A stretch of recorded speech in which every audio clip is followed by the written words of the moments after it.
Hi guys, हा माझा पहिला मिनी ब्लॉग आहे. तर घरी खूप बोर होत होतं. निकुताई बोलायची चल कुठं तर बाहेर जाऊ आपण खायला. निकुताई रेडी होते. हे बघा आमचं टेन्शन सोबतच राहते. रेडी आहे. चाललो आता. मग निघालो आम्ही बाईक घेऊन. बघा तुम्ही बोलतात टेन्शन आहे आम्हाला, आमच्यासोबत टेन्शन घुमता फिरत राहतं टेन्शन.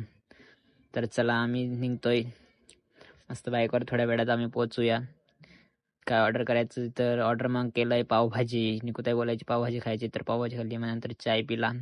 चाय पिल्यानंतर आम्ही तिथून निघालो. तर हे बघा हे बोदवडचं बस स्टॉप खूप फेमस आहे. इथून मुलामुलींचे सूत्र जुळतात. तर निघालो आम्ही घरला. मध्ये पेट्रोल पण नव्हतं तर मग पेट्रोल टाकीतलं आम्ही ना. मग निघालो. काकाला पैसे दिले. तर हे बघा टेन्शन गाडी स्टार्ट केली. टेन्शननी निघालो मग आता घरी. तर कसा वाटला हा मिनी ब्लॉग? छोटासा आहे पण फर्स्ट टाइम काढलाय. तर सांगा नक्की कमेंटमध्ये.